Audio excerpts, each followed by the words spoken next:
السلام عليكم ورحمة الله وبركاته.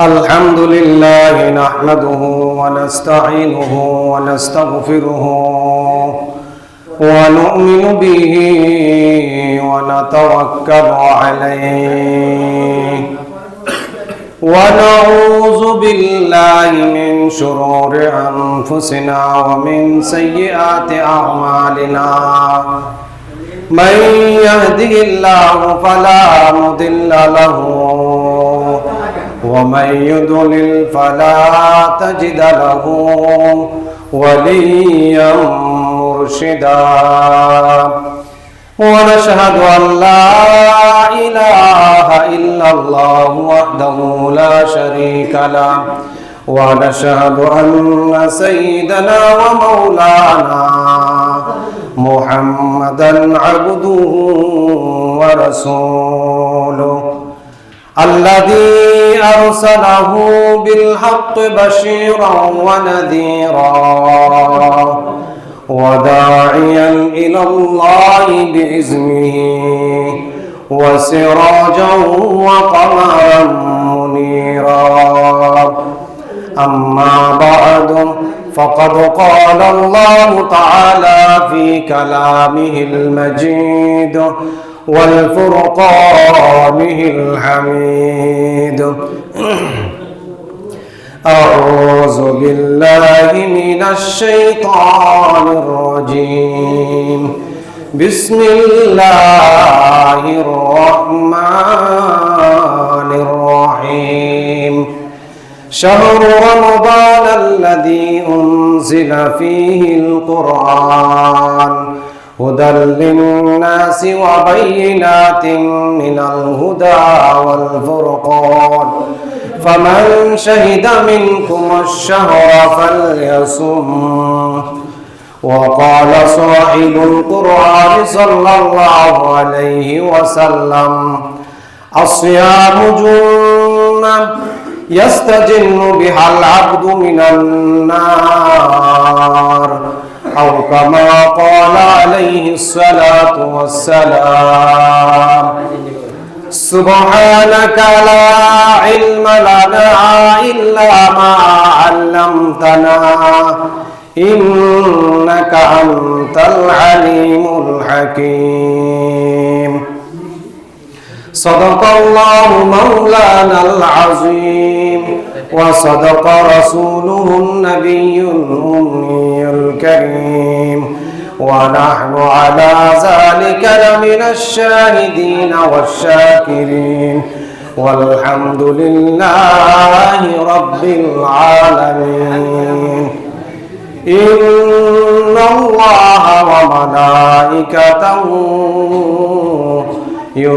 يصلون على النبي يا أيها الذين آمنوا صلوا عليه وسلموا تسليما আমরা সকলেই মুহাব্বতের সাথে পড়ি اللهم صل على محمد وعلى آل محمد كما صليت على إبراهيم وعلى آل إبراهيم إنك حميد مجيد اللهم بارك على محمد وعلى آل محمد كما باركت على إبراهيم وعلى آل إبراهيم إنك حميد مجيد بلغ العلا بكماله كشفت دجى بجماله حسنت جميع خصاله صلوا عليه وآله الحمد لله আল্লাহ রাব্বুল আলামিনের দরবারে আমরা শুকরিয়া আদায় করি যে আল্লাহ রাব্বুল আলামিন আমাদেরকে ফিতনার যুগ, ফাসাদের যুগ, যে যুগের মানুষ অসভ্যতার চরম শিখরে পৌঁছেন, নিজেদেরকে সভ্য মনে করেছেন, যেই যুগের মানুষ কোরআন এবং হাদিসকে নিজের জীবনের সফলতার চাবিকাঠি জানা সত্ত্বেও নিজের মন গড়া মন্ত্র তন্ত্র দিয়ে নিজের জীবনের সফলতা ফিরে আনার প্রচেষ্টা করেছেন, এমনই একটা প্রতিকূল মুহূর্তে আল্লাহ তাবারাকা ওয়া তাআলা আমাদেরকে রমজানের 20 তারিখ তৃতীয় শুক্রবার দিন জুমার নামাজ আদায় করার জন্য মসজিদে আসার এবং বসার তৌফিক এনায়েত করেছেন। সেজন্য আমাদের অন্তর থেকে হিংসা, বিদ্বেষ, রিয়া, অহংকার, তাকাব্বুরি, জামাত, দুনিয়ার প্রেম, দুনিয়ার ভালোবাসা অন্তর থেকে বহিষ্কার করে একমাত্র আল্লাহ রাব্বুল আলামিনকে সন্তুষ্ট করার জন্য সকলে একবার বলি আলহামদুলিল্লাহ। সাথে সাথে আল্লাহ রাব্বুল আলামিনের হাবিব রাসূল আকরাম শাফি আযম সরওয়ারে দু আলম হাবিব কিবরিয়া আশরাফুল আম্বিয়া সৈয়দুল মুরসালিন রাহমাতুল লিল আলামিনের রওজা সহস্রদ্ধ দরুদ এবং সালাম পৌঁছানোর লক্ষ্যে সকলে একবার বুলন্দ আওয়াজে বলি সাল্লাল্লাহু আলাইহি ওয়াসাল্লাম। মুহতারাম হাজরিন, গত শুক্রবার দিন আমরা আলোচনা করতেছিলাম যে পয়গম্বর আলাইহিস সালাতু ওয়াস সালাম একদিন মসজিদের মিম্বরের প্রথম সিঁড়িতে পা মোবারক রাখলেন, রেখে বললেন আমিন। দ্বিতীয় সিঁড়িতে পা মোবারক রাখলেন, বললেন আমিন। তৃতীয় সিঁড়িতে পা মোবারক রেখে বললেন আমিন। পরবর্তী সময়ে সাহাবায়ে কেরাম প্রশ্ন করলেন, ইয়া রাসূলুল্লাহ, আজকে আপনি এমন কিছু আমল করলেন যে আমল ইতিপূর্বে আর কোনোদিন এমন আমল করেন নাই, এমনটি কেন করলেন? পয়গম্বর আলাইহিস সালাতু ওয়াস সালাম যে কথাগুলো বলেছিলেন সেই কথাগুলোর ভিতরে যে কথাটা আজকে আমাদের প্রয়োজন শুধু সেই কথাটাই বলবো। পয়গম্বর আলাইহিস সালাতু ওয়াস সালাম বলেন, ও সাহাবায়ে কেরাম, আমি যখন মিম্বরের প্রথম সিঁড়িতে পা মুবারক রাখলাম, জিবরাইল আমিন এসে বললেন, ইয়া রাসূলুল্লাহ, আপনার উম্মতের ভিতরে ওই সমস্ত নারী আর পুরুষেরা ধ্বংস হোক যে সমস্ত নারী আর পুরুষেরা রমজান মুবারকের মতো বরকতপূর্ণ মাস পেল, রমজান মুবারকের মতো বরকতপূর্ণ মাস পাওয়ার পরেও তারা আমল করে নিজের জীবনের গুনাহ মাফ করাইতে পারলো না, ধ্বংস হোক ওই সমস্ত নারী আর পুরুষেরা। আমি বললাম আমি, অর্থাৎ জিবরাইল আমিন আমি তোমার প্রস্তাবটা সদরে গ্রহণ করে নিলাম। যে সমস্ত মুসলমান নারী আর পুরুষ রমজান মুবারকের মতো বরকতপূর্ণ মাস পাওয়ার পরেও আমল করে তার নিজের জীবনের গুনাহ মাফ করাইতে পারলো না, আল্লাহ রাব্বুল আলামিন তাদের ধ্বংসের প্রস্তাব দিয়া পাঠাইলেন। জিবরাইল আমিন সেই প্রস্তাব নিয়ে আসলেন পয়গম্বরের কাছে, আর সেই প্রস্তাব গ্রহণ করলেন মুহাম্মাদুর রাসূলুল্লাহ সাল্লাল্লাহু আলাইহি ওয়াসাল্লাম। অথচ একটু ভালো করে বুঝবেন, এর আগেও তো জিবরাইল আমিন পয়গম্বর আলাইহিস সালাতু ওয়াস সালামের কাছে এসেছিলেন। যখন পয়গম্বর আলাইহিস সালাতু ওয়াস সালাম বুকের ভিতরে বড় ব্যথা নিয়ে দ্বীনের দাওয়াত দেওয়ার জন্য তায়েফ গিয়েছিলেন, তায়েফের লোকেরা পয়গম্বরের দ্বীনের দাওয়াত তো গ্রহণ করলোই না, বরং তায়েফের লোকেরা পয়গম্বর আলাইহিস সালাতু ওয়াস সালামের পিছনে তায়েফের দুষ্ট প্রকৃতির ছেলেদেরকে লেলিয়ে দিল। তায়েফের দুষ্ট প্রকৃতির ছেলেরা পয়গম্বরের উপরে এমন ভাবে আঘাত করলো, আঘাতের পর আঘাত করতে লাগলো, পাথর দিয়ে আঘাতের পর আঘাত করতে লাগলো। পয়গম্বরের শরীর মোবারক থেকে রক্ত প্রবাহিত হতে লাগলো। রক্ত প্রবাহিত হয়ে রক্ত জড়তে জড়তে পায়ের জুতার সঙ্গে রক্ত লেগে গেল। জিবরাইল আমিন মাটির সাথে পড়ে যাচ্ছিলেন। পয়গম্বর আলাইহিস সালাতু ওয়াস সালামকে তায়েফের দুষ্ট প্রকৃতির ছেলেরা আবার উঠাইয়া পাথরের আঘাত করলো। এমন অবস্থা দেখে আল্লাহ রাব্বুল আলামিন জিবরাইল আলাইহিস সালাতু ওয়াস সালামকে তাদের ধ্বংসের প্রস্তাব দেয়া পাঠাইলেন।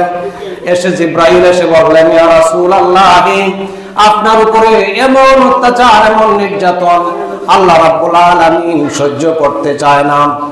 আল্লাহ রাব্বুল আলামিন সহ্য করতে চায় না।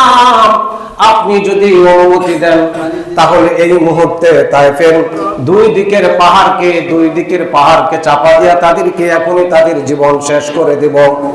পয়গম্বর আলাইহিস সালাতু ওয়াস সালাম সেই দিন কিন্তু তাদের সেই প্রস্তাব গ্রহণ করলেন না। কি বললেন? পয়গম্বর আলাইহিস সালাতু ওয়াস সালাম বললেন, ও জিবরাইল আমিন, তোমার এই কাজটা করা যাবে না। তার কারণ হলো ওরা বুঝে নাই, না বুঝে আমারে পাথরের আঘাত করছেন, তাদেরকে ধ্বংস করা যাবে না। জিবরাইল আমিন তাদের ধ্বংসের প্রস্তাব নিয়ে আসলেন। পয়গম্বর আলাইহিস সালাতু ওয়াস সালাম তাদের ধ্বংসের প্রস্তাব গ্রহণ করলেন না।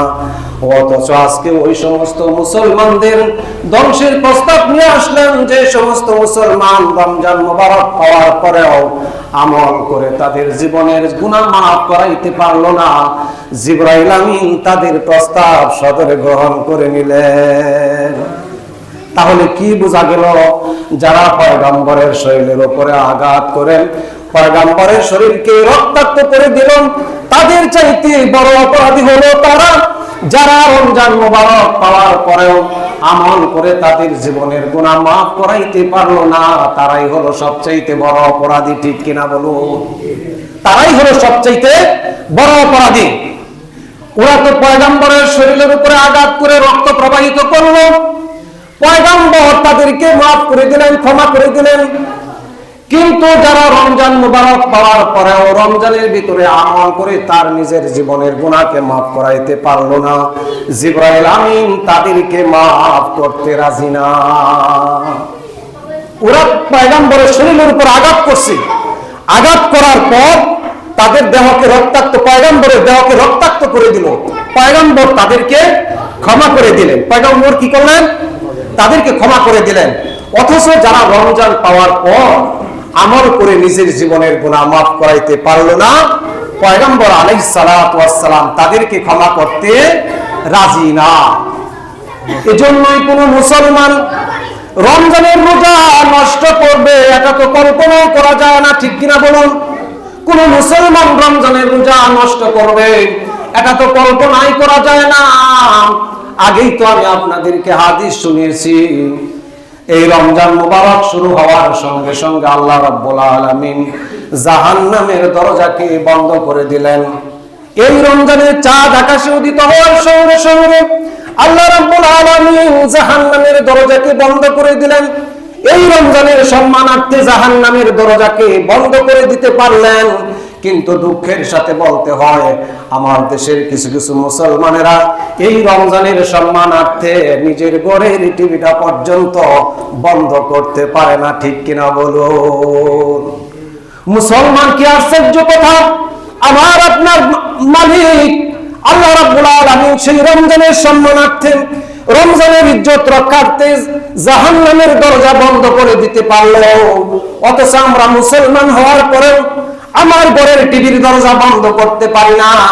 আমি যদি এক মাসের জন্য আমার ঘরের টিভির দরজা বন্ধ করতে না পারি, আমি যদি এক মাসের জন্য আমার গুনার দরজা যদি আমি বন্ধ করতে না পারি, এক মাসের জন্য যদি আমার হাতটাকে যদি অন্যায় কাজ থেকে হেফাজত করতে না পারি, এক মাসের জন্য যদি আমার চোখটাকে সংরক্ষণ করতে না পারি, এক মাসের জন্য যদি আমার বডিটাকে কন্ট্রোল করতে না পারি, তাহলে আমরা আল্লাহ রাব্বুল আলামিনের দরবারে কি আশা করতে পারি বলুন? আমরা কি আশা করতে পারি? আল্লাহ রাব্বুল আলামিন যদি রমজানের সম্মানার্থে, রমজানের খাতিরে জাহান্নামের দরজা বন্ধ করে দিতে পারলেন, কিন্তু আমরা কি করতে পারি না? আমরা এই রমজানের সম্মানার্থে এক মাসের জন্য আমাদের নিজেকে আমরা কন্ট্রোল করতে পারি না। মুহতারাম হাজিরিন, এই রমজান মাস হচ্ছে আল্লাহ তাআলার সাথে ইবাদতের মৌসুম। আগেই বলছিলাম, তাই না? এই রমজান মাস হচ্ছে ইবাদতের মৌসুম। আমি 11টা মাস আমি সংসারের জন্য কাজ করলাম, আমি ঘর সাজাইলাম, বাড়ি সাজাইলাম। 11টা মাস আমি ঘর সাজাইলাম, বাড়ি সাজাইলাম, আমার সংসারের জন্য আমি কাজ করলাম, ছেলের জন্য কাজ করলাম, মেয়ের জন্য কাজ করলাম, স্ত্রীর জন্য আমি 11টা মাস কাজ করলাম। কিন্তু যদি আমি মুসলমান হওয়ার পরেও পরকালে আমার মুক্তির আশায় যদি আমি বাকি একটা মাস যদি আমি নিজের জন্য কাজ করতে না পারি, তাহলে আমরা আল্লাহর কাছে কি আশা করতে পারি বলুন? আমরা যদি 1 মাসের জন্য আমার নিজের জন্য পরকালে মুক্তির আশায় যদি আমি 1 মাস আমি নিজের জন্য যদি কাজ করতে না পারি, তাহলে আমরা আল্লাহর কাছে কি আশা করতে পারি?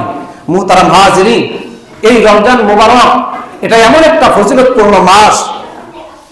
এই রমজান মুবারক আসার সঙ্গে সঙ্গে আল্লাহ রাব্বুল আলামিন জান্নাতের দরজা বন্ধ করে দিলেন। রমজান মুবারক আসার সঙ্গে সঙ্গে আল্লাহ রাব্বুল আলামিন জান্নাতের দরজা খুলে দিলেন। রমজান আসার সঙ্গে সঙ্গে আল্লাহ রাব্বুল আলামিন জাহান্নামের দরজাকে বন্ধ করে দিলেন। এই রমজানের চাঁদ আকাশে উদিত হওয়ার সঙ্গে সঙ্গে কেউ যদি এই মাসে একটা ফরজ কাজ আদায় করে, অন্য মাসে একটা ফরজ কাজ আদায় করার সমান সওয়াব দেওয়া হবে। কেউ যদি এই রমজান মুবারকে একটা ফরজ কাজ আদায় করে, অন্য মাসে 70টা ফরজ কাজ আদায় করলে যে সওয়াব হতো, ওই সমপরিমাণ সওয়াব আল্লাহ রাব্বুল আলামিন বান্দার আমলনামার ভিতরে দিয়ে দেন। এই রমজান মুবারকের এত ফজিলত কেন, এত মর্যাদা কেন? এই কথাগুলো নিয়ে যখন আমরা গবেষণা করতেছিলাম, আলোচনা করতেছিলাম, রমজান মুবারকের এত ফজিলত কেন, কি জন্য রমজান মুবারকের এত ফজিলত হলো, এমন সময় আল্লাহর কোরআন আমাদেরকে মেসেজ দিয়ে জানিয়ে দিলেন, শোনো রমজান মুবারকের এত ফজিলত কেন, এত মর্যাদা কেন, তোমরা শোনো। আল্লাহর কোরআন আমাদেরকে মেসেজ দিয়ে জানিয়ে দিলেন, শাহরু রমাদানাল্লাযী উনজিলা ফীহিল কুরআন। এই রমজান মাস হচ্ছে ওই মাস যে মাসে আল্লাহর কোরআন নাজিল হয়েছে। সুবহানাল্লাহ। এই রমজান মাস হচ্ছে ওই মাস যেই মাসে আল্লাহর কোরআন নাজিল হয়েছে। এই রমজান মাসে কোরআন নাজিল হওয়ার কারণেই তো রমজানের এত সম্মান, এত মর্যাদা, এত ইজ্জত বেড়ে গেল। আল্লাহ রাব্বুল আলামিন এই রমজানের পরিচয় দিলেন কোরআন দিয়ে, কিন্তু আল্লাহ তাআলা কোরআনের পরিচয় রমজান দেয়া দেন নাই, বরং আল্লাহ রাব্বুল আলামিন এই রমজানের পরিচয় দিলেন কোরআন দিয়ে। আপনাদেরকে আমি জিজ্ঞেস করে জানতে চাই, যে জিনিসের মাধ্যমে পরিচয় লাভ করা হয় ওই জিনিসের মূল্য বেশি না যার পরিচয় হয় তার মূল্য বেশি? কার মূল্য বেশি?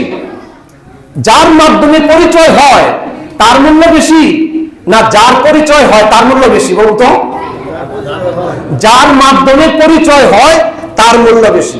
যেমন যদি কেউ বলে যে এই লোকটাকে চিনেন, কেউ যদি বলে যে না চিনি না, আমরা তো কেউ চিনি না, তো একজনে বললো যে এটা তো অমুক চেয়ারম্যানের ভাই, তাহলে পরিচয়টা লাভ করলো কার মাধ্যমে? চেয়ারম্যানের মাধ্যমে। তার মানে কি চেয়ারম্যানের দাম বেশি, তাই না? আল্লাহ রাব্বুল আলামিন রমজানের পরিচয় দিলেন কোরআন দিয়া, কিন্তু কোরআনের পরিচয় রমজান দিয়া দেন নাই। তার মানে আল্লাহ রাব্বুল আলামিন বুঝায় দিলেন রমজানের এত ফজিলত, এত মর্যাদা, এত ইজ্জত, এত সম্মান, এসব কিছুর মূলে হলো আল্লাহর কোরআন। এই রমজান মুবারকে কোরআন নাজিল হওয়ার কারণে রমজানের এত সম্মান, এত মর্যাদা, এত ইজ্জত বেড়ে গেল। এই কোরআন যদি অন্য মাসে নাজিল হতো তাহলে সেই মাসের মর্যাদাও এমনটি হয়ে যেত। এই কোরআন যদি রমজান মাসে নাজিল না হয়ে যদি অন্য মাসে এই কোরআন নাজিল হতো তাহলে ওই মাসের মর্যাদা এমনটি হয়ে যেত।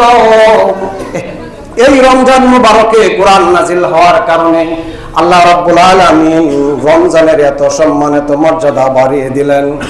এই পৃথিবীর বুকে মক্কা আর মদিনা সবচেয়ে উন্নত দেশ না? এই পৃথিবীতে মক্কা আর মদিনা সবচেয়ে সুন্দর এবং উন্নত দেশ না? তার চাইতেও আরো উন্নত দেশ কিন্তু পৃথিবীর বুকে আরো অনেক আছে, আছে না? এই মক্কা আর মদিনা সবচেয়ে সুন্দর এবং উন্নত দেশ না? মক্কা মদিনার চাইতেও আরো উন্নত দেশ আছে, আছে না? তারপরেও এই মক্কা এবং মদিনা পৃথিবীর বুকে সবচাইতে দামি দেশ। তার কারণ হলো পৃথিবীর কোন দেশে আল্লাহ রাব্বুল আলামিন কোরআন নাজিল করেন নাই। কোরআন নাজিল করেছেন এই মক্কা আর মদিনায়। মক্কা আর মদিনায় কোরআন নাজিল হওয়ার কারণে মক্কা আর মদিনার দাম বেড়ে গেল। মক্কা আর মদিনা কালো পাথরের এরিয়া। এই মক্কা আর মদিনা কালো পাথরের এরিয়া হওয়ার পরেও মক্কা আর মদিনার এত দাম কেন? তার কারণ হলো আল্লাহর কোরআন এই মক্কা আর মদিনায় নাজিল হয়েছেন। আর সেই মক্কা আর মদিনায় ঘুমিয়ে আছেন সাহিবুল কোরআন জনাবে মুহাম্মদুর রাসূলুল্লাহ সাল্লাল্লাহু আলাইহি ওয়াসাল্লাম। মক্কা মদিনার এত দাম কেন? তার কারণ হলো আল্লাহ তাআলা অন্য কোন দেশে কোরআন নাজিল করেন নাই। নাজিল করেছেন কোন দেশে?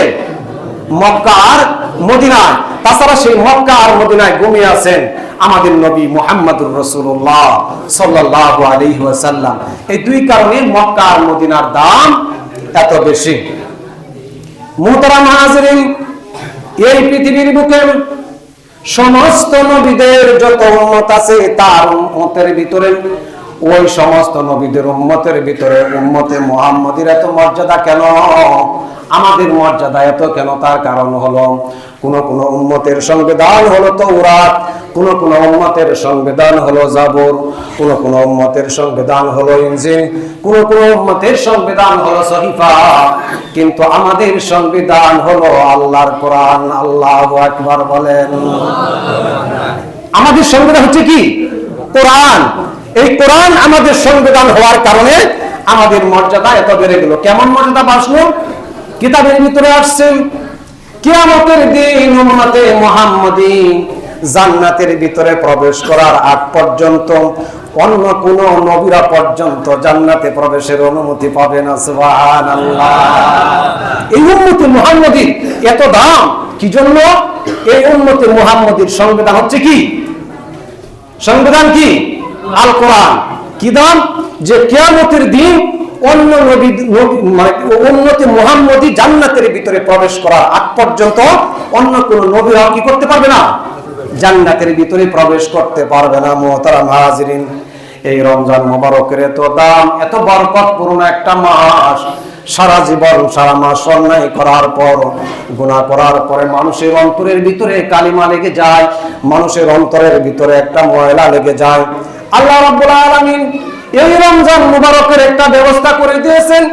ইঞ্জিন ওভার হুলিংয়ের মতো, ইঞ্জিন ডাউন দেওয়ার মতো আমার আত্মাটাকে পরিষ্কার করার জন্য, আমার বিবেকটাকে ময়লা পরিষ্কার করার জন্য, আপনার আত্মাটাকে পরিষ্কার করার জন্য, আপনার বিবেকটাকে পরিষ্কার করার জন্য আল্লাহ রাব্বুল আলামিন রমজান মুবারকের একটা ব্যবস্থা করে দিয়েছেন।